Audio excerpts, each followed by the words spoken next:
तो जो भी डिस्कशन है वो हम यहीं पे कंप्लीट कर लेंगे, ठीक है, जो भी प्रैक्टिस वाला पार्ट है। देखिए पहला क्वेश्चन आपको बहुत ही सिंपल था, ये 10 न्यूटन है और ये 20 न्यूटन, और इनके बीच में एंगल आपको दे रखा है 60 डिग्री, ठीक है। आपसे पूछा है find the resultant of F1 and F2 if it's angle and it's angle from F1। मतलब इसको मैंने F1 माना है और इसको मैंने F2, इन दोनों का रिजल्टेंट ड्रॉ करना है और उसका F1 के साथ एंगल बताना है। किसके साथ? F1 के, ठीक है। तो रिजल्टेंट का मतलब क्या होता है? रिजल्टेंट का मतलब F1 vector plus F2 vector, ये मतलब होता है रिजल्टेंट का, ठीक है। और F1 प्लस F2 का जो ये रिजल्टेंट आ रहा है, इसका मैग्नीट्यूड का फॉर्मूला क्या होता है ईशा, बताओ? रूट अंडर,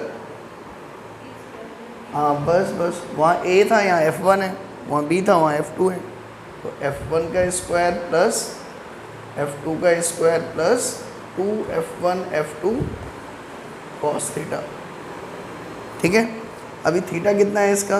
60 डिग्री, और F1 और F2 की वैल्यू यहाँ पे रख दोगे, कितना मिलेगा आपको? 10 का स्क्वायर प्लस 20 का square plus 2 into 10 into 20 cos 60, ठीक है। अभी इनकी वैल्यू आप कैलकुलेट कर लेंगे। कॉस 60 कितना होता है विविक? 1/2, ठीक है। और ये बस इनको सॉल्व करके आप निकाल सकते हैं। अभी जो भी रिजल्टेंट वेक्टर होगा वो आपका इनके बीच में ही होगा, लाइक दिस, ठीक है। उसका इस F1 के साथ एंगल बताना है अल्फ़ा, ये कितना होगा? What is the value of alpha, ठीक है। तो इसके लिए फॉर्मूला क्या बताया था, बताइए? tan अल्फ़ा इज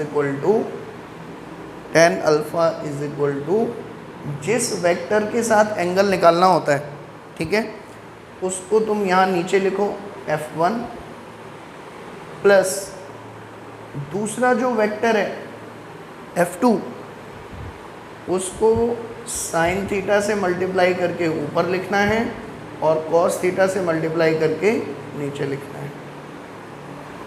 याद हो जाएगा फॉर्मूला? बोलो। तो बस अब इसमें वैल्यू पुट कर दो। F2 साइन थीटा यानी कि क्या होगा? 20 इंटू साइन 60 डिवाइडेड बाई नीचे F1 कितना है? 10 प्लस 20 इंटू कॉस 60, ठीक है। अब इनकी वैल्यूज़ आपको पता होना चाहिए। साइन 60 कितना होता है? √3/2, तो 2 से 20 कैंसिल होगा तो कितना बचेगा? 10। It will become 10√3 divided by 10 plus 20 cos 60। Cos 60 कितना होगा? 1/2। 2 से 20 गया 10, 10 प्लस 10 कितना हो जाएगा? 20। सो इट विल बिकम 20। ये 10 से ये 20 गया, कितना बचा? 2। सो tan अल्फ़ा आपका बेसिकली इसके इक्वल आ गया √3/2, ठीक है। क्लियर है? बोलो। तो यहाँ से आप क्या ऐसे भी लिख सकते हो, alpha is equal to tan inverse √3/2। ये अल्फ़ा की वैल्यू हो गई। डन कर लेंगे। रिजल्टेंट वेक्टर 2 दे रखे हैं अगर, तो रिजल्टेंट कैसे ड्रॉ करेंगे, उसका एंगल कैसे निकालेंगे F1 से, ठीक है। चलिए ऐसे ही दूसरा क्वेश्चन आपका था, बहुत ही प्रीटी मच सिंपल। देखिए इसमें आपको क्या दे रखा है? एक ये वेक्टर है आपका, magnitude of A is equal to 10 newton. ये क्या है आपका? B वेक्टर, और ये आपका क्या है? Magnitude of C, that is 10√2 Newton, ठीक है। इसमें देखो ध्यान से, पहले क्वेश्चन में क्या था? दोनों वेक्टर दे रखे थे, ठीक है, रिजल्टेंट पूछा गया था। अब की बार क्या किया है? एक वेक्टर दे रखा है, उसका मैग्नीट्यूड दे रखा है और रिजल्टेंट दे रखा है इन दोनों का, ये जो बीच से जा रहा है रिजल्टेंट, और इसका एंगल भी दे रखा है, कितना है 45, ठीक है। इसका मैग्नीट्यूड भी दे रखा है। तो आपसे पूछा है what is the magnitude of this vector b, ये कितना होगा, ठीक है। मतलब दो वेक्टर देकर रिजल्टेंट पूछ सकता है, या रिजल्टेंट देकर और एक वेक्टर देकर जो दूसरा वेक्टर है वो पूछ सकता है। क्लियर। तो इसमें भी क्या करेंगे बताओ, फॉर्मूला अप्लाई करेंगे। रिजल्टेंट का मैग्नीट्यूड क्या होगा, रूट अंडर दोनों का मैग्नीट्यूड का स्क्वायर, दैट इज 10 का स्क्वायर प्लस, वहाँ पे अगर आप देखें ये आपको कैलकुलेट करना है, ठीक है। Is that clear. और इन दोनों के बीच में जो टोटल एंगल है वो कितना दे रखा है आपको, 90, ठीक है। So 2 into 10 into magnitude of b cos 90, cos 90 कितना हो जाएगा 0। तो ये पूरा टर्म क्या हो गया आपका 0, और यहाँ मिल गया आपको magnitude of c, that is 10√2। ये रूट हटाओगे यहाँ से तो इधर क्या आ जाएगा स्क्वायर, और यहाँ होगा 10 का square plus magnitude of b का स्क्वायर, ठीक है। तो यहाँ से क्या बन जाएगा आपका 200 minus 100 is equal to magnitude of b का square, that is magnitude of b is equal to, ये 100 बचेगा और ये स्क्वायर जाके रूट लेगा 100 का, तो कितना बचा रह जाएगा 10। So magnitude of b is equal to 10, ठीक है। इसे भी पूछ सकता है, ठीक। तीसरा क्वेश्चन देखिए ध्यान से, ये भी बहुत सिंपल है। इसमें आपको दे रखा है if a vector plus b vector is equal to magnitude of a vector plus magnitude of b vector, ठीक है। Then you have to calculate the angle between a and b, angle between a and b। तो अब इसको 2 minute सोचो आराम से, ये क्या लिखा हुआ है एग्जैक्टली, a और b का रिजल्टेंट उसका मैग्नीट्यूड दोनों के इंडिविजुअल मैग्नीट्यूड के सम के इक्वल आ रहा है। ये कब होता था बताओ, अगर डायरेक्ट रिजल्ट आपको याद हो तो, जब एंगल 0 हो, याद आ रहा है बोलो। सो एंगल आप इसको सॉल्व भी कर सकते हो, ठीक है। अगर आप इसका फॉर्मूला लिखेंगे तो क्या बनता था a square plus B square plus 2ab cos theta, और उसको जब स्क्वायर करके यहाँ पे खोलोगे तो एग्जैक्टली कॉस थीटा क्या मिलेगा आपको 1, इसका मतलब थीटा कितना होगा 0। आप इसको सॉल्व कैसे कर सकते हैं, लाइक दिस, देखो इसका फॉर्मूला क्या बनेगा आपका, magnitude of a square plus magnitude of b square 2 into magnitude of a magnitude of b into cos theta, इस वन ना। और ये किसके इक्वल है आपका, magnitude of a plus magnitude of b। ये रूट जब यहाँ से हटाओगे तो यहाँ पर क्या आ जाएगा स्क्वायर, जब इसको यहाँ से हटाओगे तो, ठीक है। देन इसको जब आप खोल के लिखोगे क्या मिलेगा, a square plus b square plus 2ab cos theta, यही ना, कॉस थीटा ये वाला टर्म यहाँ पे नहीं रहेगा, ओनली 2ab, ठीक है। अब इसको यहाँ से देखो a स्क्वायर से ये a स्क्वायर कैंसिल हो जाएगा, b स्क्वायर से b स्क्वायर कैंसिल हो जाएगा, डन। और आपका बचेगा 2ab cos theta is equal to 2ab, 2ab से 2ab कैंसिल, कॉस थीटा आपको कितना मिलेगा 1, तो थीटा कितना हुआ इसका मतलब 0, ठीक है। अब डायरेक्ट अगर मान लो यहाँ पर mod a minus mod b दे रखा होता फिर क्या होता 180 डिग्री, ठीक है। मतलब जब दोनों वेक्टर अपोजिट डायरेक्शन में होते हैं तो उनका रिजल्टेंट सीधा सीधा उनके मैग्नीट्यूड के डिफरेंस के इक्वल होता है। क्लियर है बोलो। सो ये हो गया आपका। नेक्स्ट आपका क्वेश्चन था इसमें पॉलीगन सब्ट्रैक्शन ऑफ वेक्टर पे बेसिस पे, सब्ट्रैक्शन ऑफ वेक्टर। ये आपका एक वेक्टर है a, इसका मैग्नीट्यूड आपका दे रखा है 10 न्यूटन, और एक दूसरा वेक्टर है आपका b, इसका मैग्नीट्यूड आपका दे रखा है 10 न्यूटन, ठीक है। एंगल दोनों के बीच में कितना है 60 डिग्री, ठीक है। आपको कैलकुलेट करना है ए वेक्टर माइनस बी वेक्टर, ए वेक्टर माइनस बी वेक्टर, इसको ड्रॉ करना है और इसकी डायरेक्शन बतानी है, मैग्नीट्यूड बताना है, ठीक है। सो कल का जो डिस्कशन है उसको थोड़ा याद करो। अगर केवल मैग्नीट्यूड की बात करें हम तो फॉर्मूला क्या हो गया था, याद करो। प्लस में फॉर्मूला क्या होता है, A square plus B square plus 2ab cos theta. Minus में फॉर्मूला क्या हो जाता है, बताओ। माइनस में वो जो कॉस थीटा है प्लस कॉस थीटा है, 2ab कॉस थीटा है, वो क्या हो जाएगा इसमें minus 2ab cos theta. Formula is root under a square plus B square minus 2ab cos theta, ठीक है। अगर यहीं पर a vector plus b vector होता तो यहाँ क्या आ जाता आपका प्लस, ठीक है। अब इसमें वैल्यू पुट कर देंगे, वैल्यू क्या क्या आएगी बताओ। ए स्क्वायर मतलब 100, बी स्क्वायर मतलब 100 माइनस 2 इंटू 10 इंटू 10, थीटा की जगह 60 रखेंगे तो it will come out 1/2। Clear है ये, बोलो।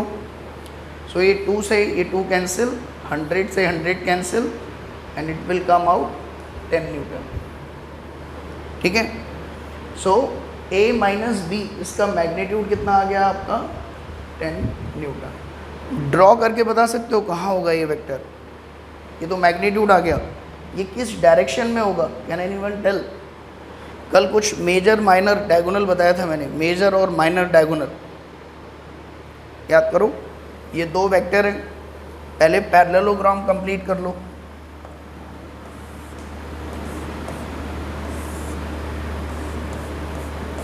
पहले इससे पैरेललोग्राम कंप्लीट कर लो। पैरेललोग्राम कैसे कंप्लीट होगा, लाइक दिस, बन गया। अब अगर a प्लस बी पूछा जाए तो वो तो किसके अलॉन्ग होता है आपका, मेजर डायगोनल के अलॉन्ग। ये क्या होगा a plus b. a minus b पूछा जाए, अगर दिस माइनस दिस पूछा जाए तो दिस माइनर डायगोनल, ठीक है। So this will represent a minus b, ये आपका a है, ये b है, a vector minus b vector. Is that clear, बोलो, ठीक है। सो ये सब्ट्रैक्शन ऑफ वेक्टर में था। लास्ट जो कॉन्सेप्ट हमने सीखा था दैट वाज पॉलीगन लॉ। ये क्वेश्चन आपको दे रखा है a b c वेक्टर, आपसे पूछा था what is the sum of a plus B plus C, उसको ड्रॉ करना है। a vector plus b vector plus c vector को कैसे ड्रॉ करेंगे बताओ। विवेक ड्रॉ करोगे, आ जाओ। कैसे, यहाँ से क्लियर।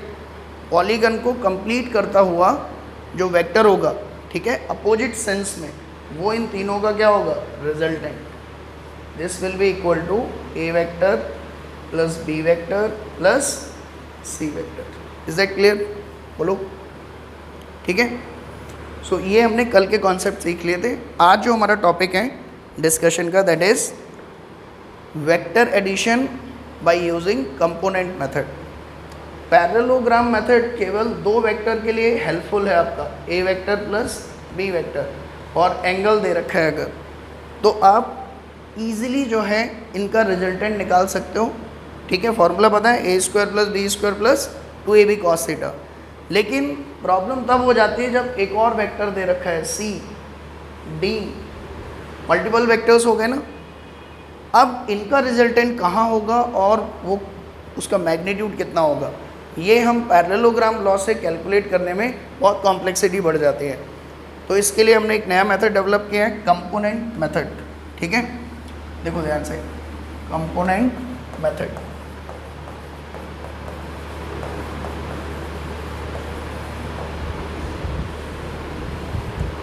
ठीक, ईशा यहाँ, हर्षिता आप यहाँ से थोड़ा सा फोकस करने की कोशिश करना, शायद थोड़ा समझ में आए, ठीक है। देखो मान लीजिए आपके पास एक ये वेक्टर है, इसका मैग्नीट्यूड है a, एक दूसरा वेक्टर है, इसका मैग्नीट्यूड है b, और एक तीसरा वेक्टर है, इसका मैग्नीट्यूड है c। ठीक है, b का a के साथ एंगल आपको दे रखा है, this is your let us suppose 60 degree, 60 degree. a की वैल्यू है आपकी 10, b की वैल्यू है 20 और c की वैल्यू है आपकी मान लीजिए 10। ठीक, ये तीन वेक्टर दे रखे हैं आपको। आपसे पूछा गया है what is the magnitude of a vector plus b vector plus c vector, इन तीनों का मैग्नीट्यूड। ठीक है, स्टेप 1, सबसे पहले आपको क्या करना है कि दो एक्सिस ड्रॉ करने हैं आपको, x and y, like this. ये आपका हो गया x एक्सिस और ये आपका हो गया y एक्सिस। ठीक है, दोनों एक्सिस ड्रॉ कर लिए हमने। ठीक, लकीली ऐसा है कि a और c ऑलरेडी एक्सिस के अलोंग है। ठीक है, ये जो a वेक्टर है वो x के अलोंग है और जो c वेक्टर है वो y के अलोंग है। ठीक है, ऐसा लकीली हो गया, हो सकता है ऐसा ना भी हो।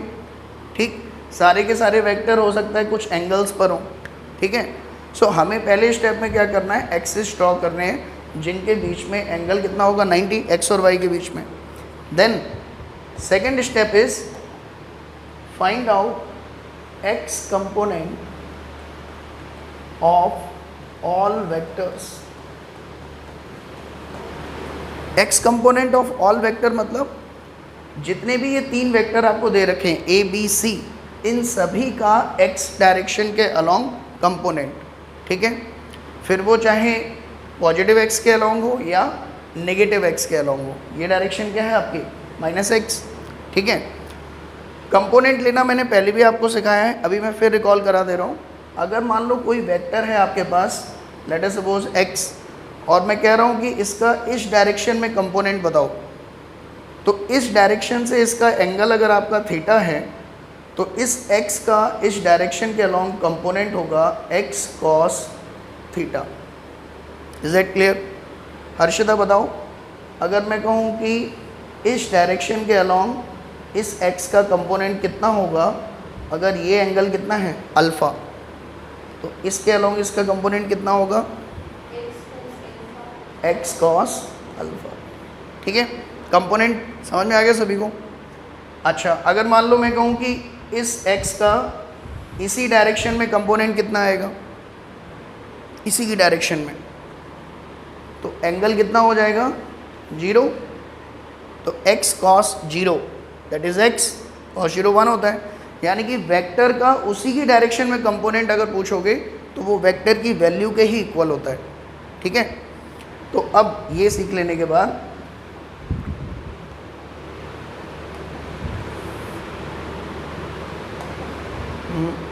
इसको वैसे ही डालो। चलो, अब मुझे बताओ a का x एक्सिस के अलोंग कंपोनेंट कितना आएगा, a वेक्टर का x के अलोंग कंपोनेंट कितना आएगा, बोलो।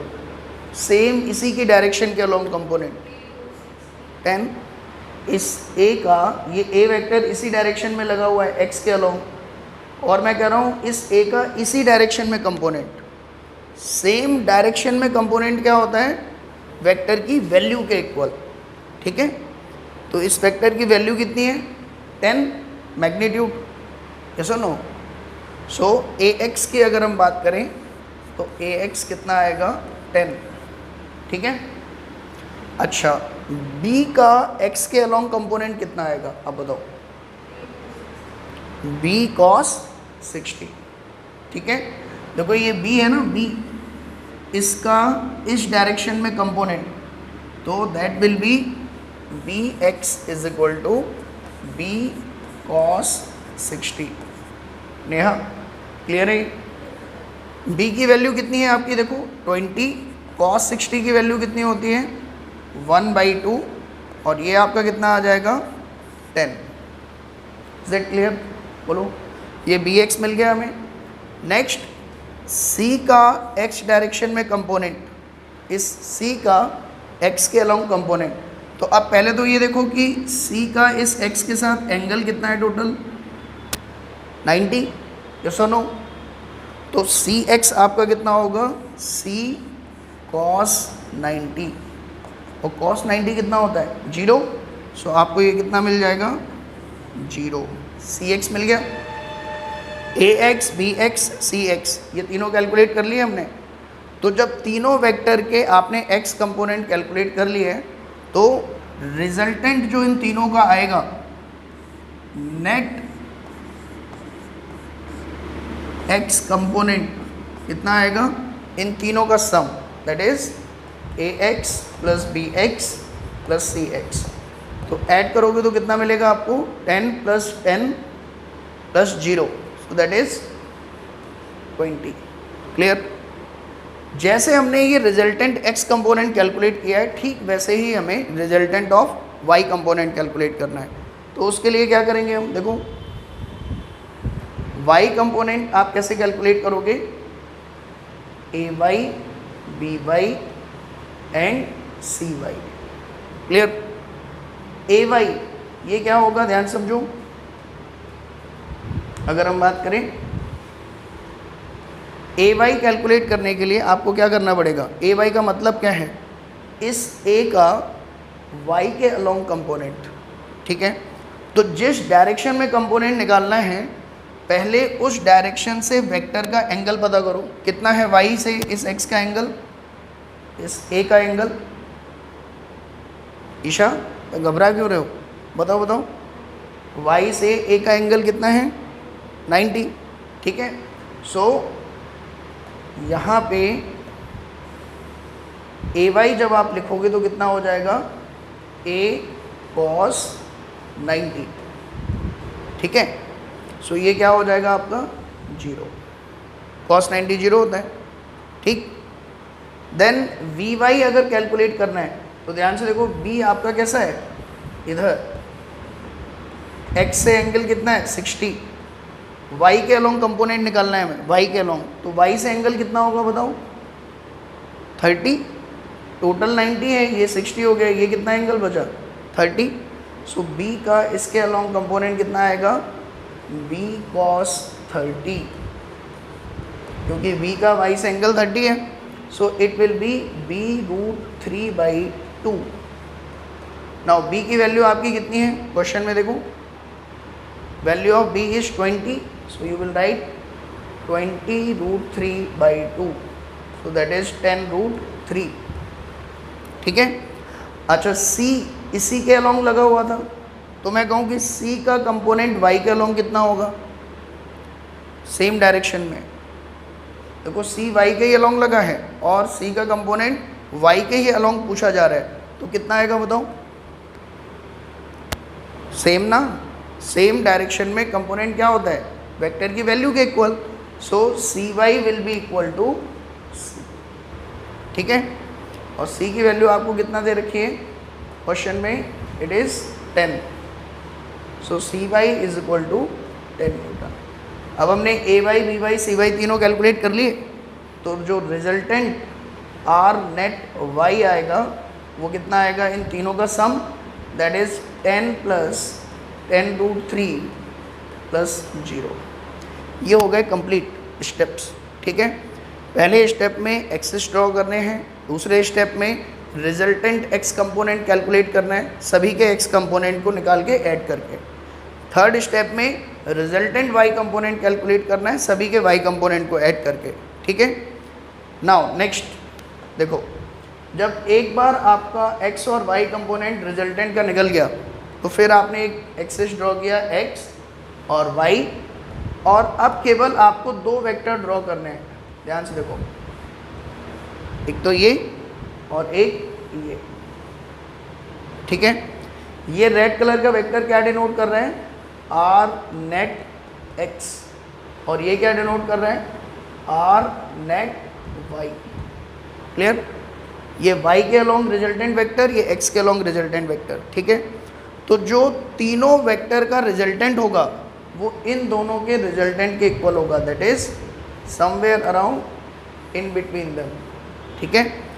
This is the resultant vector and that is equal to, इसका जो फॉर्मूला बनेगा वो क्या बनेगा, आर नेट एक्स का square plus R net y का स्क्वायर। रिजल्टेंट वेक्टर का एक्स से जो एंगल है अल्फ़ा, अगर ये मेज़र करना है, ठीक, तो टेन अल्फ़ा कितना आएगा आपका, tan alpha is equal to, अगर मैं इस ट्राइंगल को कंप्लीट करूं, ध्यान से देखो, ये साइड इसके इक्वल है और ये आर नेट एक्स के, so this will be R net y divided by R net x. Is that clear बेटा? अभी बहुत बड़ा लगा होगा आपको, है ना, कब से चल रहा है, ख़त्म ही नहीं हो रहा है, ठीक। अभी आप देखोगे जब प्रैक्टिस करोगे इसकी बार बार, तो ये बहुत जल्दी जल्दी होता है ख़त्म, ठीक है। प्रोसीजर क्लियर है, स्टेप्स क्लियर हैं सभी को दिमाग में। अभी हम प्रैक्टिस करने जा रहे हैं इसकी, ठीक है। अब देखो जल्दी जल्दी देखो इसको। मान लो ये एक वेक्टर है 10, ये एक वेक्टर है 10 और बिल्कुल इसके बीच में एक और वेक्टर है 10। अब स्पीड में कैसे करेंगे इसको समझो ध्यान से, ठीक है। सबसे पहले x और y ड्रॉ करने हैं, तो x और y कैसे हो जाएगा आपका, ये x और ये y, डन। x के अलोंग सभी के कंपोनेंट निकालने हैं, ये पहले से ही x के अलोंग है, तो मैं r नेट x कैसे लिखूंगा, डायरेक्ट r नेट x, इन सभी के x कंपोनेंट का सम, 10 पहले से ही x के अलोंग है, और कैसे x के अलोंग है, पॉजिटिव x के अलोंग, ठीक है। तो इसको क्या लिखूंगा मैं, प्लस 10, ये एंगल आपको दे रखा है 60, तो अब इस वेक्टर का पॉजिटिव x के अलोंग कंपोनेंट, तो क्या लिखेंगे, 10 cos 60, ठीक है। वेक्टर की value multiplied by the cos of the angle from the direction in which you want to calculate component, ठीक है। So this will be plus 10 cos 60, देन ये 10 है, एंगल 90 है इससे, तो क्या लिखोगे, प्लस 10 cos 90। जो भी वेक्टर डायरेक्शन से 90 डिग्री पर हो उसका कोई भी कंपोनेंट नहीं आता, ठीक है। cos 90 क्या हो जाएगा, 0। सो ये आपका कितना आ गया, ये 0, ये आपका हो गया 5 प्लस 10 15, ठीक है। ऐसे ही आर नेट वाई, अगर मैं आपसे कहूँ what is the value of R net y, R net y, ठीक है। So what is the value, देखो सबसे पहले ये 10 इसी की डायरेक्शन में है पहले से ही, तो इसको तो एज इट इज प्लस 10 लिख दो, ठीक है, सिंस पॉजिटिव डायरेक्शन में, that is why I have written plus 10। अब ये वेक्टर इस वाई एक्सिस से कितना एंगल बनाएगा, 30, so what I will right, plus 10 cos 30, ठीक। देन ये 10 कितना एंगल बनाएगा, 90, जो बिल्कुल इधर है, so this will B 0। Clear है, बोलो। सो यहाँ से आपका आ जाएगा 10 प्लस 10 √3/2, ये कैंसिल हुआ, 10 प्लस 5 √3, यार नेट बाई आ गया। अब रिजल्टेंट वेक्टर का मैग्नीट्यूड, इन तीनों का जो रिजल्टेंट है, ठीक है, वो कैसे ड्रॉ करेंगे आप, देखो r is equal to root under R net x कितना आया था, 15 का square plus R net by कितना आया था, 10 प्लस 5 √3 इसका स्क्वायर, ये आ गया मैग्नीट्यूड, ठीक है। और ये अगर मेरा x है, ये y है, तो रिजल्टेंट यहाँ से जाएगा कहीं, ठीक। ये एंगल अगर मुझे निकालना है अल्फ़ा कितना होगा, तो that 10 alpha is equal to y component 10 plus 5 √3 divided by x component that is 15। समझ में आ रहे हैं, बोलो, क्लियर है ये। करेंगे एक क्वेश्चन, अब आप लोग ट्राई करेंगे, 2 हमने कर लिए, एक ट्राई करेंगे, चलो इसको निकालो जरा।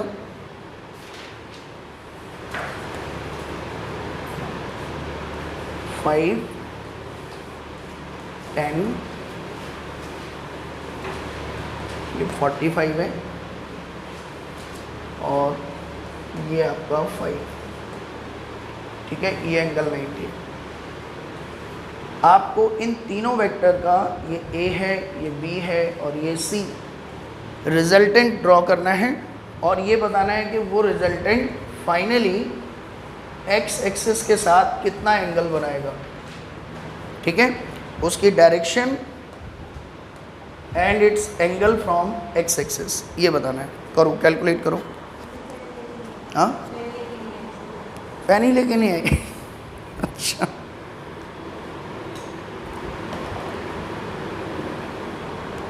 लो चलो। यहाँ पे हर्षिता हम क्या करते हैं, केवल प्रैक्टिस करते हैं बेटा, ठीक है, समझते हैं और प्रैक्टिस करते हैं। इसके बाद इस क्लास के नोट्स और रिकॉर्डिंग लेक्चर के बाद आपको व्हाट्सएप ग्रुप पे मिल जाएगी, ठीक है। तो आप आराम से घर पे बैठ कर नोट्स बनाओ, धीमे धीमे, जल्दी जल्दी, जैसे बनाने हैं, ठीक है। क्लासरूम का टाइम केवल समझने में और प्रैक्टिस करने में जाएगा हमारा, ठीक है। चलो,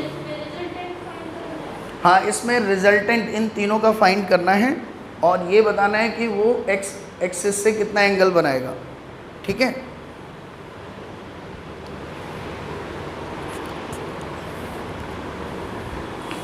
विवेक, ये आपका टेस्ट, उसका रिज़ल्ट और उसका फीडबैक मैंने पीछे लिखा हुआ है, घर पे जाके आपने देखना है इसको, ठीक है।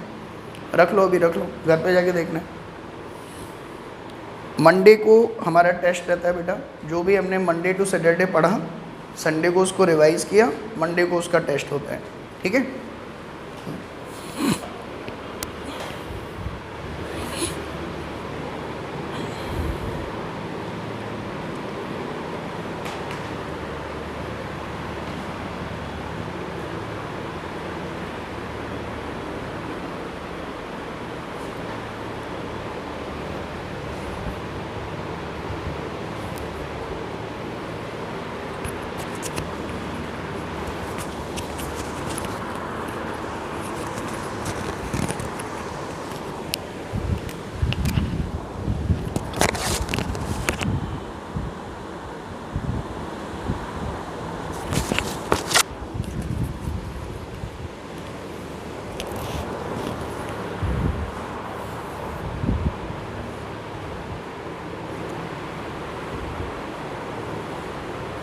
स्टेप्स बहुत ही सिंपल हैं इसमें।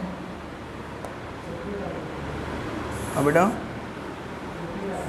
कितना, 45 डिग्री, ठीक है। रिजल्टेंट एक्स से बनाएगा एंगल, ठीक है, करेक्ट है ये, 45 degree is the correct one.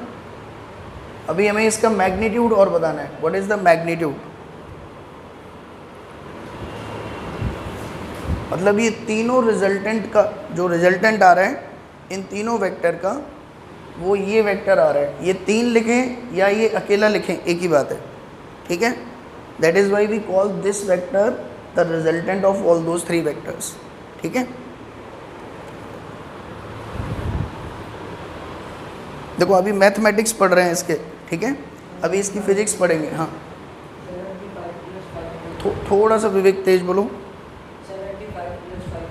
75 plus 5√2, ठीक है। ये रिजल्टेंट वेक्टर है ना, इसका मैग्नीट्यूड ये है, रूट में लगाना है, कुछ रूट नहीं लगाना है, ऐसे ही रखना है, ठीक है। चलो, बाकी लोग देखो, वेरीफाई करो, यही आ रहा है या डिफरेंट आ रहा है।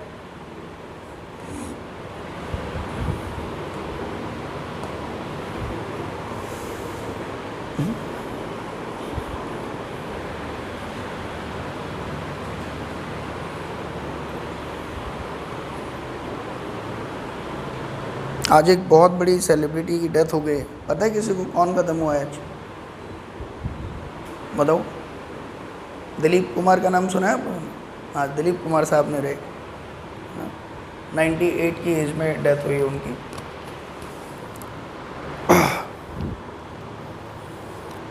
असली नाम क्या था उनका, पता है? असली नाम नहीं पता? दिलीप कुमार साहब का असली नाम क्या था? थोड़ा बहुत पता रहना चाहिए, नॉलेज है ना। कौन पता नहीं केबीसी में चला जाए। 2, इसका 2, 2 इंटू 75, ये अच्छा ब्रैकेट के बाहर लगा दें, दिस वन, ये करेक्ट है पूरा, मतलब ये है फाइनल आंसर। ठीक है, चलो देखो इसमें ध्यान समझो। सबसे पहले तो रिजल्टेंट x कैलकुलेट करो। रिजल्टेंट x कैसे आएगा? तीनों के x कंपोनेंट को ऐड करके। अभी ये ऑलरेडी x के अलोंग है तो इसको क्या लिखेंगे? सीधा सीधा 5। ठीक, ये y के अलोंग है तो इसका कोई कंपोनेंट आएगा क्या? नो। जो वेक्टर y के अलोंग होगा उसका x कंपोनेंट क्या होगा? 0, क्योंकि उसका एंगल कितना है x से? 90। तो डायरेक्ट अब दिमाग में बैठ जाना चाहिए जल्दी जल्दी।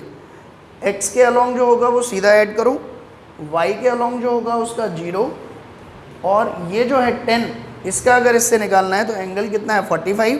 सो वी विल राइट 10 cos 45। ठीक है, सो ये कितना मिलेगा आपको? 5 प्लस cos 45 दैट इज 1/√2, ये बनेगा। ठीक है, देन आर वाई कैलकुलेट करो जरा, आर वाई। अब आर वाई कैसे करेंगे? ये ऑलरेडी वाई के अलोंग है तो सीधा ऐड करेंगे इसको 5, और x के अलोंग जो वेक्टर होंगे उनका y के साथ एंगल कितना होगा? 90। तो कंपोनेंट इस 5 का क्या होगा? 0। 5 cos 90 0, और ये जो बीच वाला वेक्टर है इसका इससे एंगल कितना होगा? 45। So again this will be 10 cos 45। R X R Y लिख लिया हमने, बोलो। तो अब डायरेक्शन अगर मुझे निकालनी थी, ये एंगल देखो दोनों कैसे आ रहे हैं आपके? पॉजिटिव ना, यस और नो? दोनों की वैल्यू, ये भी आपका कितना आ रहा है? 5 प्लस 10/√2, दोनों पॉजिटिव नंबर है ना, ये और ये, यस और no? R X R Y दोनों पॉजिटिव, तो हम आर एक्स को इधर दिखाएंगे पॉजिटिव और आर वाई को भी पॉजिटिव वाई डायरेक्शन में दिखाएंगे, लाइक दिस। ठीक है, तो रिजल्टेंट कहीं यहाँ से जाएगा। अब ये एंगल अगर मुझे निकालना है, ध्यान से देखो, तो ये एंगल के लिए मैंने क्या बताया था आपको? अल्फ़ा के लिए tan alpha is equal to perpendicular component divided by base, that is formula क्या है? R Y upon R X. ठीक है, अभी आर वाई और आर एक्स देखो बिल्कुल सेम है ना, देखो सेम वैल्यू है, तो ये एक दूसरे को क्या कर देंगे? Cancel out. और tan अल्फ़ा कितना मिलेगा हमें? 1। tan अल्फ़ा 1 कब होगा? जब अल्फ़ा कितना हो? 45। एंगल की वैल्यू कितनी हो? 45। So this will be equal to 45। Is that clear बेटा? बोलो। ये तो बात सही है आपकी। अब रिजल्टेंट कैसे निकालेंगे? आर, तो that is root under R X का स्क्वायर प्लस आर वाई का स्क्वायर। इसके लिए अब क्या करना पड़ेगा आपको? देखो आर एक्स ये है आपका, ठीक, इसका स्क्वायर रूट के अंदर मैं क्या कहूँगा? थोड़ी देर के लिए मैं इसको p मान लेता हूँ, तो ये भी क्या होगा? p। तो I will say p square plus p square, ऐसे लिख सकते हैं ना, बोलो। सो ये कितना बन जाएगा आपका? Root under 2p square, p square बाहर आ जाएगा, बचेगा p√2। Is that clear? बोलो। अब p की वैल्यू रख दो जो आपने एज्यूम की थी। p कितना माना था हमने? This one, 5 plus 10/√2 multiplied by √2। अंदर मल्टीप्लाई करोगे तो कितना बनेगा? ये 5√2 प्लस 10। क्लियर है? बोलो। Clear? So this is the final answer. ये आपका रिजल्टेंट है, मैग्नीट्यूड ऑफ रिजल्टेंट। ठीक है, is that clear? Next day एक और क्वेश्चन करेंगे अब। चलो देखो ये निकालो ज़रा, थोड़ा सा इसमें मैं चेंज कर रहा हूँ। अब की बार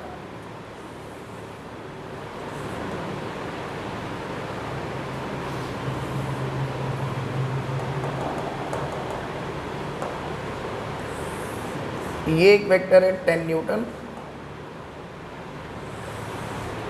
ये एक वेक्टर है आपका 20 न्यूटन, ठीक। और एक ये वेक्टर है आपका 10 न्यूटन, ठीक है। ये 3 वेक्टर दे रखे हैं आपकी बात, ठीक।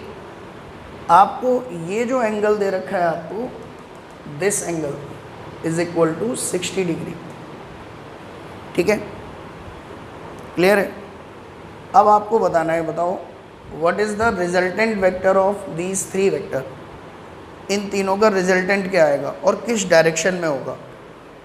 देखो ये बहुत इंपॉर्टेंट एनालिसिस कर रहे हैं, और ये कहाँ यूज़ होगी पता है आपको, बहुत ज़्यादा लॉज ऑफ मोशन में, ठीक है। लॉज ऑफ मोशन में जब हम इक्विलिब्रियम ऑफ बॉडी पढ़ेंगे तब सेम यही एनालिसिस आपको करनी है, ठीक है। तो अगर अभी कंफर्टेबल होंगे तो वहाँ पर फिर कुछ भी नहीं डिफ़िकल्टी महसूस होगी, ठीक है। सो इसको प्रैक्टिस करो जल्दी से। सबसे पहला step 1, draw x and y axis. Step 2, calculate r net x by calculating ax plus bx plus cx, then r net y by calculating ay plus by plus cy. Then step 3, magnitude of r is equal to root under rx square plus ry square.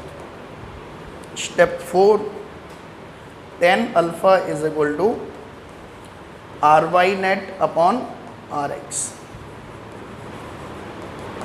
4 step algorithm है, इसमें कुछ भी नहीं है, ठीक है।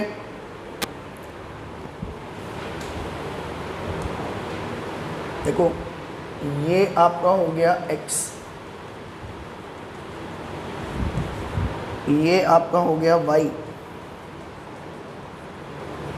पहला step हो गया, ठीक। फिर दूसरा स्टेप करो करो करो, अभी मैं हेल्प नहीं करूँगा ज़्यादा, क्योंकि ये जब तक आप नहीं करना सीखते हो तब तक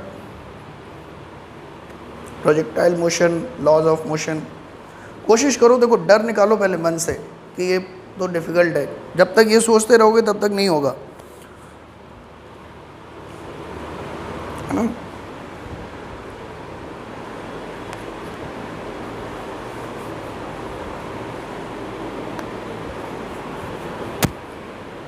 मतलब क्वेश्चन करते समय ये थॉट नहीं आना चाहिए मेरे से नहीं होगा, ठीक है।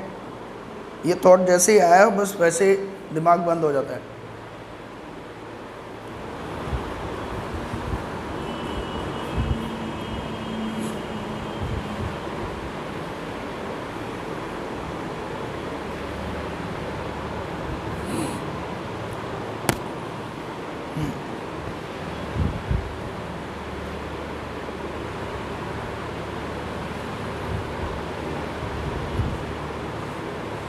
आर एक्स की अगर हम बात करें तो इसका एक्स कंपोनेंट कितना आएगा बताओ, 10 पॉजिटिव एक्स के अलॉन्ग है, 10 भी मत बोलो इसको, क्या बोलो +10, वाई +10 क्योंकि पॉजिटिव एक्स के अलॉन्ग है, ठीक है। सो +10, अच्छा इसका कितना आएगा बताओ, वाई के अलॉन्ग है तो 0, ठीक है। इसका कितना आएगा बता सकता है कोई, ये थोड़ा सा ट्विस्ट है। ये वेक्टर किस डायरेक्शन में लग रहा है अल्टीमेटली, लेफ्ट साइड में ना, बोलो। तो जो भी वेक्टर देखो ये है मिडिल लाइन, ठीक है।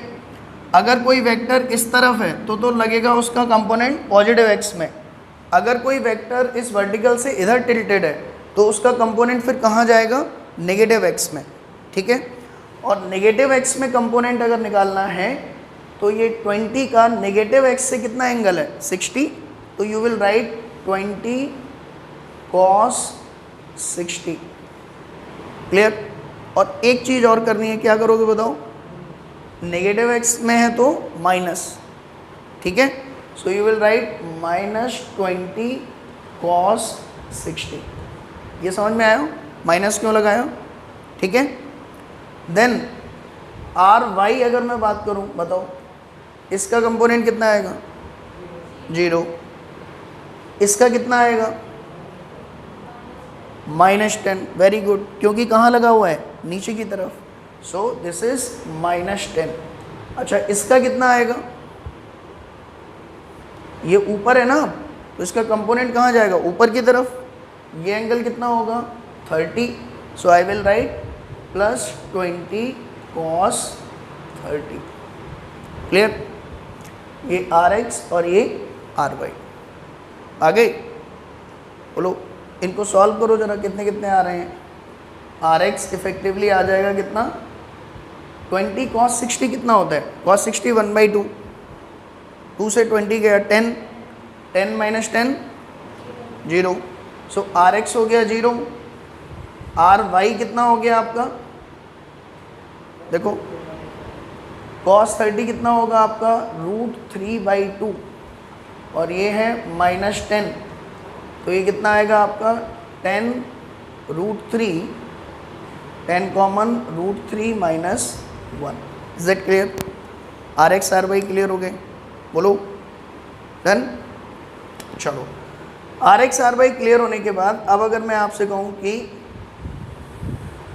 RY की वैल्यू बताओ, पॉजिटिव है नेगेटिव, ओवरऑल पॉजिटिव ना, RY देखो √3 1 से बड़ा है तो पॉजिटिव आएगा, RX ऑलमोस्ट 0 है, सो अब अगर मैं रिजल्टेंट ड्रॉ करना चाहूँ तो फिर से मैं x और y ड्रॉ करूँगा, x ये y, x कंपोनेंट ही 0 हो गया है, ठीक है, तो क्या अब मैं यहाँ पर कोई कंपोनेंट ड्रॉ करूँगा, नहीं, केवल कौन सा कंपोनेंट आ रहा है आपका y कंपोनेंट, और उसकी वैल्यू कितनी है 10 √3 - 1, ठीक है।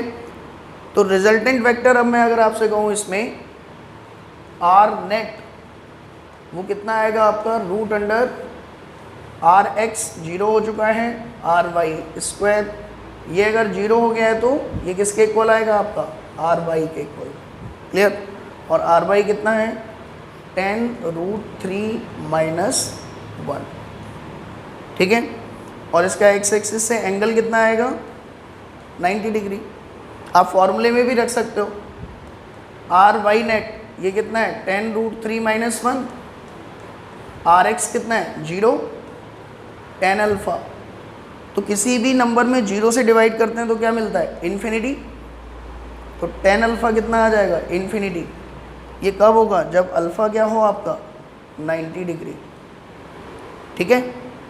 सो रिजल्टेंट वेक्टर आपका y के अलॉन्ग ही होगा दिस वन, और एंगल कितना बनाएगा x से 90 डिग्री, ठीक है। देखो अब इसका फिजिकल सिग्निफिकेंस समझ लेते हैं, ये रिजल्टेंट हम इतनी देर से निकाल रहे हैं, इसका फिजिकल सिग्निफिकेंस क्या है, फिजिक्स क्या है इसके पीछे।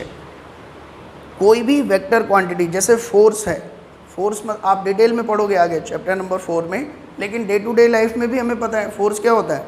मैं इस सेल फोन पे जो अप्लाई कर रहा हूँ अभी वो क्या है फोर्स, जिसकी वजह से इसकी पोजीशन चेंज हो रही है, ठीक। अब अगर मान लो कि मैं इस फ़ोन को इस डायरेक्शन में फोर्स लगा रहा हूँ तो ये बॉडी इधर जा रही है, कोई भी बॉडी हमेशा किस डायरेक्शन में मूव करेगी अगर पहले से रेस्ट में है तो जिस डायरेक्शन में रिजल्टेंट फोर्स लगेगा, ठीक है। अभी केवल मैं फोर्स लगा रहा हूँ इसमें इस डायरेक्शन में, तो ये फ़ोन कहाँ चल रहा है इस डायरेक्शन में। मान लो उधर से एक कोई आदमी इस पर ऐसे फोर्स लगाने लग जाए तो फिर ये फ़ोन कहाँ जाएगा, हम दोनों के रिजल्टेंट फोर्स की डायरेक्शन में, ठीक है। तो ऐसे ही अगर मान लीजिए यहाँ पर एक बॉडी है, उस पर एक आदमी इस डायरेक्शन में फोर्स लगा रहा है 10 न्यूटन, और एक बिल्कुल अपोजिट डायरेक्शन में फोर्स लगा रहा है 20 न्यूटन, तो ये बॉडी कहाँ जाएगी बताइए, इस डायरेक्शन, राइट में लेफ्ट में, कहाँ जाएगी बोलो। अरे ये तो बहुत सिंपल है ये 10 न्यूटन इधर लगा रहा है फोर्स, मतलब 10 लगा रहा है इधर, और एक 20 लगा रहा है इधर, तो ये कहाँ जाएगी 20 न्यूटन की तरफ ना, बोलो। तो वी कैन से कि ये बॉडी इस तरफ जा रही है, क्यों, क्योंकि इस पर जो रिजल्टेंट फोर्स है, अगर मैं इसको मानूँ F1 वेक्टर और इसको मानूँ F2 वेक्टर, तो इन दोनों का रिजल्टेंट वेक्टर कितना आएगा, देखो दोनों के बीच में एंगल कितना है 180 जब एंगल होता है तो बड़े में से छोटे को क्या कर देते हैं घटा देते हैं, सो इस बॉडी पर रिजल्टेंट फोर्स कितना लग रहा है 10 न्यूटन इस डायरेक्शन में, तो ये बॉडी भी किस डायरेक्शन में मूव करेगी, इस डायरेक्शन में। ठीक है, अब मान लो अगर एक बॉडी रखी हुई है, यहाँ 10 न्यूटन फोर्स लग रहा है इस डायरेक्शन में, और एक आदमी इस पे ऊपर की तरफ फोर्स लगा रहा है 10 न्यूटन। अब ये बॉडी इफेक्टिवली किस डायरेक्शन में चलना शुरू करेगी, बताओ भाई। दो लोग फोर्स लगा रहे हैं, मैं इस टेबल को इधर धक्का दे रहा हूँ और एक पर्सन आके इस टेबल को इस डायरेक्शन में धक्का दे रहा है, ठीक। तो अल्टीमेटली ये टेबल किस डायरेक्शन में शिफ्ट होगी, तो answer is the table will shift in the resultant of these two forces, in the direction of resultant of these two vector. ठीक है, इसीलिए वेक्टर्स का रिजल्टेंट कैलकुलेट करना हमें ज़रूरी है, क्योंकि तभी हम बता पाएंगे कि बॉडी एक्चुअल में किस डायरेक्शन में जाएगी। ठीक है, और उस बॉडी पर एक्चुअल में कितना फोर्स लग रहा है।